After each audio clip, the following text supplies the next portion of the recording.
Hello and welcome to Faith with Flavor. Are you ready for the ugly truth? According to victimsofcrime.org, 1 in 5 girls and 1 in 20 boys are victims of child sexual abuse. The truth of the matter is that several adults live with this deep, dark secret. But why is no one talking about it? Well, today someone is talking about it. Rosie Rivera experienced a heartbreaking tragedy of being raped at a young age. She is here to share her story with us in the hopes that her story will bring healing to others. And on a much lighter note, I met up with beauty expert Jessica Hoffman, who taught us ladies how to enhance our beauty and even let us in on some of her favorite beauty products. Watch this.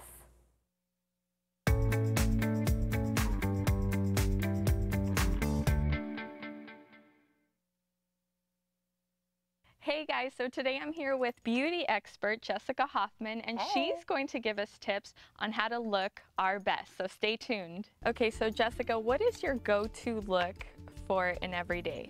Oh my gosh, glowy skin, bronzy cheeks, a little bit of shimmer champagne on the eyes, and I'm a red lip kind of girl. I mean, today I kind of went a little more neutral on my lip, but I love a pop of color on the lip, so I don't know, just clean and dewy. Okay, so is that what we're gonna do today? And I think every girl should know how to rock that look.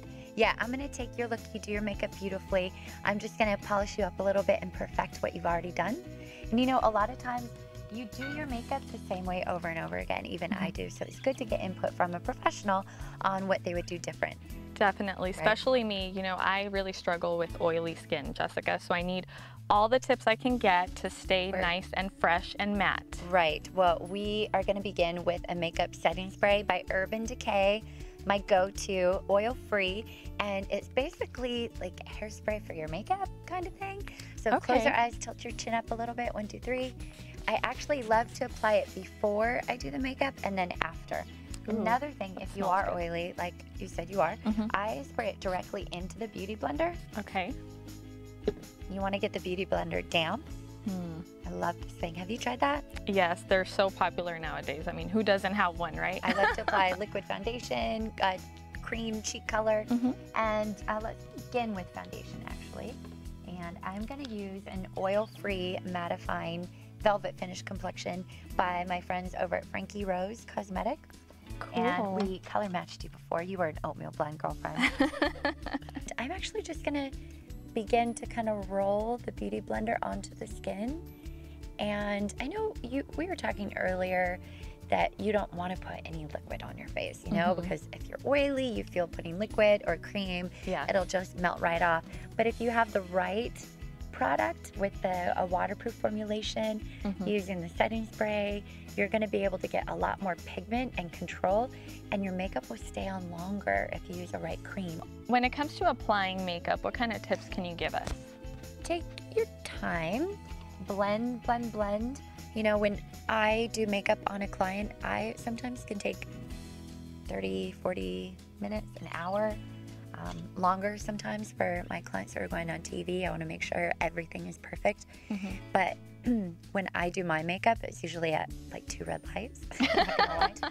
I find that that's very true for me too, Jessica, because when someone else does my makeup, I absolutely love it. But then I get on the mirror and I start trying to do it, and it's just not the same. Yeah, we cheat. We don't take as much time with ourselves, you know? True, true. And what I'm doing, especially for you, Missy, you have to be on a TV, so you don't want, and for anybody, you don't want that color right on the jawline. You want to blend down the chin and onto the neck. It won't hurt you. It'll actually blend out everything. A lot of times people are a lot lighter on their face than their body, so I have to match their foundation to blend it all together. Now, Jessica, another problem that I'm sure a lot of our viewers have, I have it, is having big pores. What do you recommend for big pores? Well, play with the light. Get a light diffusing primer. And I'll show you one that I love. It is, you can actually get it at Target, La Roche-Posay, and there's a SPF 50, they're antioxidants, and it has a light diffusing technology that if I put it on under your makeup, it'll actually help reflect the light away from large pores, giving the illusion that they're not that big. Okay, let's get right into cream cheek color. This is really fun, a new product by Sephora, waterproof gel, or waterproof airbrush blush. Okay, so we're gonna airbrush me. Close your eyes. I've never done this before. Just kidding. Okay, so hold on. funny. I really do want to. I'm scared. Okay, 1, 2, 3.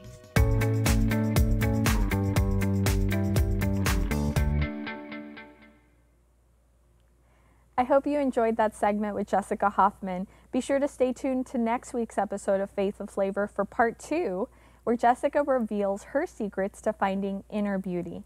And joining me today is Rosie Rivera, author of the book entitled My Broken Pieces. Rosie, thank you so much for being here with us. Donna. Thank you for having me. Such a pleasure and an honor to have you on the Thank show. you. Your story and your book really touched me, personally, because I know there's so many women out there who just need healing, Right. and it's such a powerful testimony that you have to share with everyone. Thank you so much for being on today. I'm so honored. I appreciate it. Thank you. Yeah, but for those who are not familiar with you, could you give us a little background story on yourself?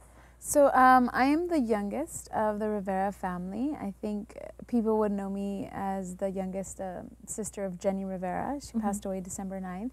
And my whole family, they're all musically inclined and all performers in regional Mexican music. I decided long ago, I was about 7 years old, that I would not enter into the music world. I just didn't like it, didn't want to. And I wanted to be the one person that was normal, I would say, in my family. No media. I just wanted to work a 9 to 5. I even went to law school just to do the exact opposite of what my family did. But God would have it that I would be here, that this was his plan, no matter how much I avoided it. And even after my sister passed on December 9th and she made me her trustee, my life catapulted into being in front of cameras. And I so didn't want to. And I, have to be 100% honest, I fought with the Lord and that plan all 2013. Like, I don't want to do this. I don't want to be in front of cameras. I just want a normal life. But then I saw that I was only frustrating myself. I had to really remember that I had surrendered to him completely 9 years ago, and that if he wanted this for my life, there had to be a purpose. And I remember that in 2014, and I remembered that this is my purpose, to talk about sexual abuse, to talk about more than tragedy, to talk about his healing and the victory that he gives us. Exactly, and that's why you're here. That's so amazing. Yes. Now, what was it like growing up in a world, in a home where everyone's an entertainer? What was that They're like that all the time. They're always on. They're always entertaining. So I would kind of just sit back and enjoy it. I'd laugh or just follow them around the way like a little fan does. I consider myself a fan of my brothers and sister since I was a kid. I loved them and thought they were amazing, and I always wanted to be with them while kind of just like staying away from the media aspect. But they were very fun. Okay, and tell me about your childhood. What was that like? I always say that I had like a perfect childhood despite everything. I mean, we lived in a lot of poverty. My family wasn't always famous. My dad crossed over from Mexico with like literally 60 cents in his pocket, and he, came over and started picking fields, and we lived in a lot of poverty, but I didn't even realize it. When you're a kid, you don't measure your happiness by how much you have. I just was so loved by my parents and my brothers, and I was the baby, so I was, spoiled even. I call it I was loved extra or something. But it was great. I had, for the most part, a great childhood where my family was just taught to protect me. Like, nobody touch Rosie. That was, those exact words were said, and then later on, they would kind of be twisted because no one was supposed to touch me, and what affected me the most was someone in my family touching me. What happened when you were 8 years old? My sister was married to her first husband. My sister and I are 12 years apart, and at that time we were working at the swamp meet, and I really hated it. I was a kid. I was like 7, 8, 9. And my sister would babysit me, which I loved because she's my best friend, I just loved being with her. And whenever her and her husband used to argue, she would, try to avoid the situation or not let it escalate. So at one of those times she went to the store, and obviously this is her husband and her child was with us, so she trusted him 100%. There was no reason why not to trust him. And he I remember that day when I was 8 years old, began to sexually molest me. I didn't even know. I mean, he said, do you want to play a game? And this is a man I've known since I was 4. I mean, and he's my brother-in-law, and my sister loves him, and he's my family. So there was no reason why I wouldn't want to play a game with him. And it's like a game of love, and that's all I knew, and that's literally what he called it. So I said, sure, let's play. And because I was so naive into what sex was, I didn't even know what was happening. I remember the feelings of like, this doesn't seem right, this isn't even fun, this is a little scary, why can't my niece play who was there, why can't we tell anybody? Like, I was very confused and I felt very guilty and dirty, but I really didn't know till a year later in sex ed that I was being sexually abused. Wow. And the thing is that as a child, your body warns you that something's wrong when something hurts, right? Like if you cut yourself or if you fall, the pain lets you know. But the first times he abused me, it was superficial, as in above and just touching. So it didn't even hurt. So my body couldn't tell me like something's wrong. It was just an 8-year-old's mind thinking, what's going on here? I know something's wrong, but I can't put my finger on it. And when I finally found out in sex ed, I was so angry that I threw up in class, you know, like just knowing that I was different, just looking around at the other little girls who were giggling and shy, and I was like very like, hello, you know, we see this every day. I noticed there was no we, it was just me, and I was so upset that for almost a year I was just like oblivious to what was going on, and that's when my life kind of started going downhill. I went from a happy baby that had a perfect life to very angry, very sad, very confused, always protecting myself, very defensive, and hating everything. And in your book, you really outline, you know, what happened to you and with your abuser and everything. And it just, my heart goes out, you know, to you and to all those other girls out there who have had this happen to them, you know. But there is healing, and we do have a savior that can turn things around. But you do say something in your book that really stood out to me personally.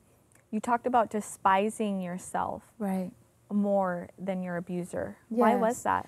You know, because there was that feeling of feeling fooled. I think even as a child, when you feel fooled and tricked, he didn't only trick me that time, he continued to trick me.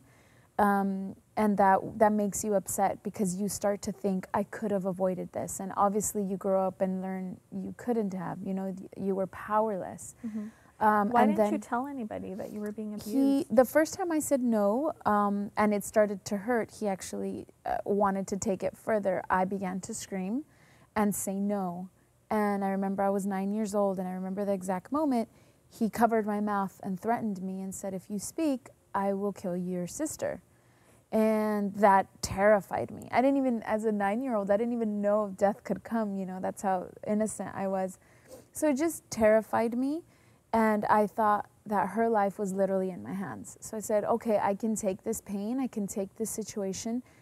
You know, if you have to outweigh it, then I'll take it rather than her. Because you don't want to hurt your sister. Or then you think, I don't want to hurt my mom. I don't know if she's strong enough to bear this. Or I don't want my brothers to kill him, and then they go to jail, and it's just a mess. You just start thinking of all these things, especially when you're going through something alone. That's dangerous ground because your mind just starts to attack you and confuse you and lie to you, and there's no one that can clear it up. If one person had said, don't worry, she won't die, we'll protect her, then that would have changed my whole life. And the other reason I really hated myself was because I stayed silent. When I was 13, my niece, who had been in the room, not in the room, in the house the first time he did it, and she couldn't play, that same niece came to me when I was 13 and confessed to me that he was now doing it to her. Wow. And that is when my self-hate began, because then your mind tells you, you know, Rosie, you should have spoken up. You could have avoided it from happening to her. And again, you're going through it alone. Your mind just starts to hurt you, to lie to you. And a lot of what sexual abuse is, other than the physical part, it's a lot of emotional and psychological and even spiritual damage, because your mind just starts lying to you and lying to you. It is a constant lie of your value. You have no value. You're only used for sex. That's all you're good for. So your value, just anything that people tell you, like, oh, you're beautiful, or oh, you can be a great teacher one day, you're like, I really can't. And And then I think the main purpose of sexual abuse is to disconnect you from your creator, from your father. And that is what it did to me. I just completely disconnected from God, even though he was present in our home when my mom became a believer at 9. I couldn't believe any of it. You know, I was scared of him, or thought he doesn't know any of this, or he doesn't care about any of this. So that I think that was the main goal with the enemy in my life, trying to use this to destroy me and separate me from my father. How did the abuse stop? I grew up. That's the sad part. I just started puberty, and he didn't like little girls that began puberty, which is why he stopped abusing me. And then, thank God, my sister and him separated at the same time, so I felt safe. But that's when he started abusing my niece. She was 8. So it was that, and, you know, I think it was something I should have watched out for and known. How could I have known? What would you tell someone who has dealt with sexual abuse as a child? We have to deal with the issue. Time does not heal. That is a lie that the world has told us. I think only our Creator, our Lord that died on the cross, died exactly for these wounds. Sometimes we think, you know, by his wounds we are healed, and we think they're physical healing.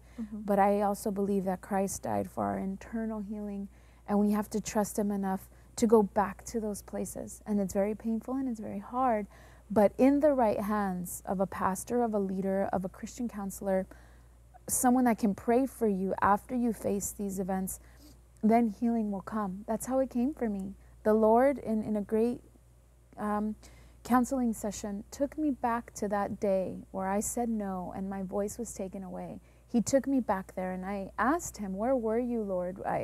And he showed me exactly in that room where he was, and how he picked up that little girl and wrapped her in his mantle and showed me, I don't leave you, you know? So we have to go back and face those things with him now, because most of the sexual abuse has been faced alone, and we have to go back and face it with him. And believe me, there's healing. There really, really is. I couldn't have written this book if there wasn't. I wouldn't have allowed myself to. I would feel like I'd be lying. So I started speaking about this 9 years ago, but I waited to write this book until now to make sure that I'm 100% healed, to be able to tell people it's totally possible. Praise God. But it's good to ask for help. Sometimes we're ashamed and we're scared, and we think people are going to judge us or feel pity for us, and we don't want that. We just want someone that'll hear us and pray for us. So I tell them, the main thing that I say nowadays is that our silence is the abuser's greatest weapon. I mean, that's why it's so prevalent, like the statistics you just gave, because so few people speak up because of the shame and the guilt or all the feelings. So the day we start speaking up is when abusers will stop. They will start to be afraid and say, this little girl's gonna talk.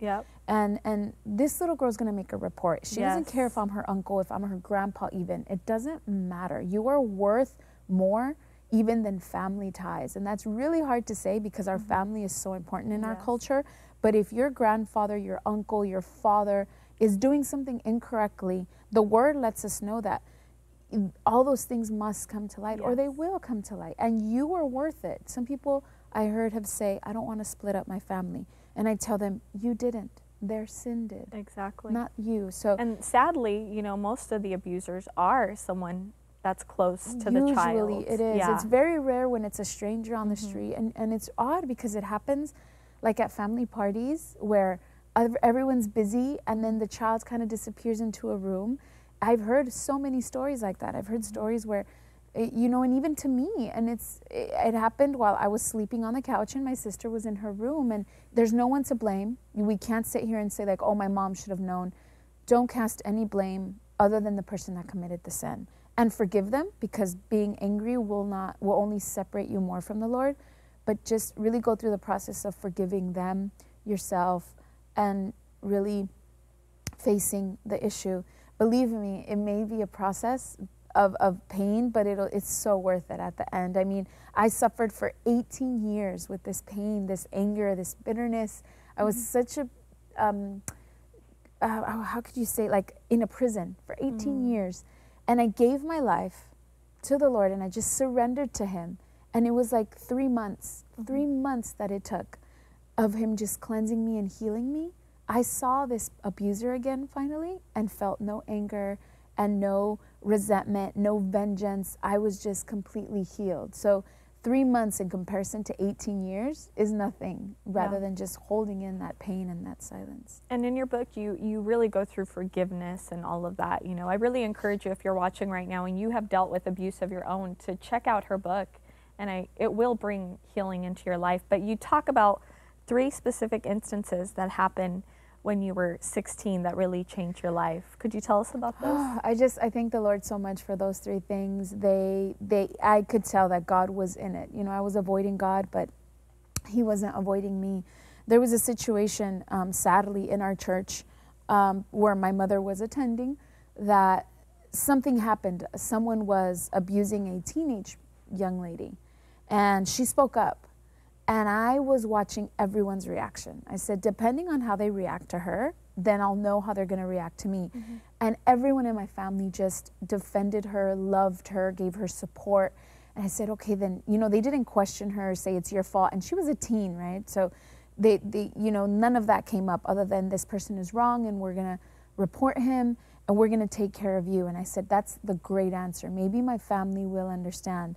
And then secondly, there was a prophet that came to our church right around that time, or right before that, and I didn't even want to attend, and my mom made me attend, and that prophet just gave word over my life for me needing love, for something that was going on in my life that needed healing, and I was terrified. I said, God, please don't tell them. Please don't tell them. I'm not ready.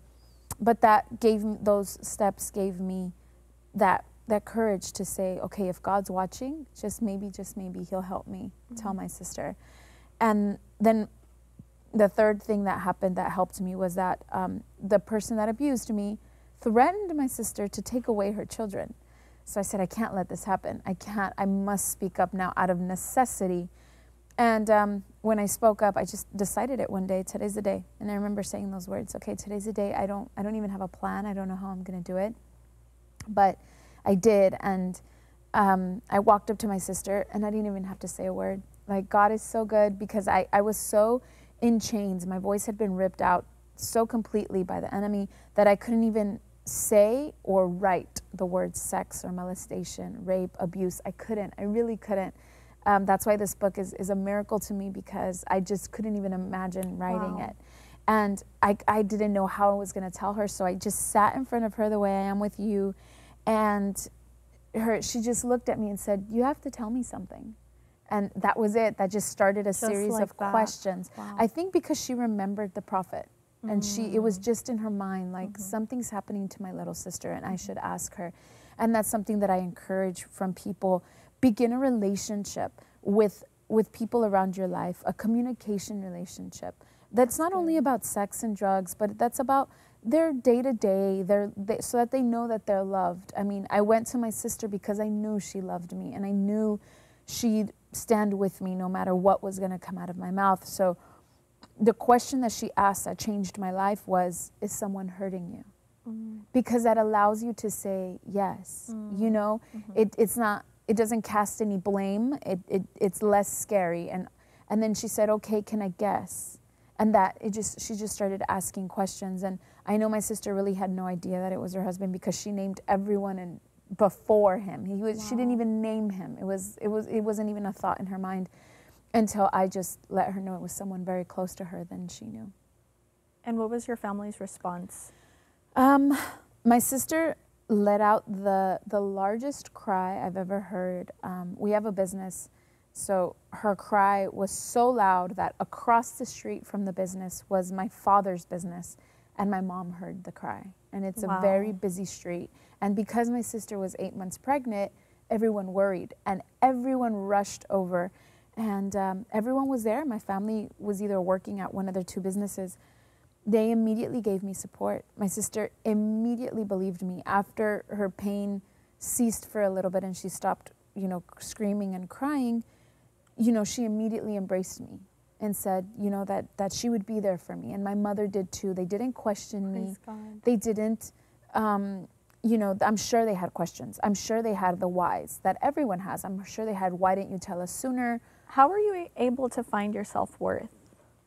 Through the Lord. It came when I was 25 years old. That's why I say it was 18 years later. But finally, I mean, I looked everywhere. I was the girl that looked with a degree in college, with law school to find my self-worth, with being a mother to find my self-worth, with good grades, and then also to the other extreme of like with men and relationships and women.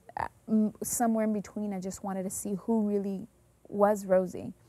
And I finally found it. Rosie, maybe there's somebody watching right now who has dealt with sexual abuse in the past. Would you just look into that camera right now and just encourage them? You are not alone, and you are worth so much more than what your situation has told you. You are not a victim. You are more than that. Before the situation happened, God created you in his womb, in your mother's womb, and had a plan for you. You are more than your circumstances. And I think you can look into the mirror of God and the Word and find yourself there. That's where healing began. It's like medicine to our soul. And I encourage you to speak up and ask for help. The Lord will place someone in your life to help you. We are speaking up, and we're going to take away their power. They no longer have power over you, and you'll be safe, and so will your family. Let's speak up. Let's make a change. Amen. Rosie, thank you so much. Thank It's such you. an honor to have you. Thank you. Your testimony, I can already feel that it's going to impact so many lives. Thank you so much for watching the show today. I pray that the show has blessed you and helped you find the healing that you need to move on with your life and find peace. And don't forget to get that book, because I know it's really going to help you. My Broken Pieces by Rosie Rivera. God bless you. Bye-bye.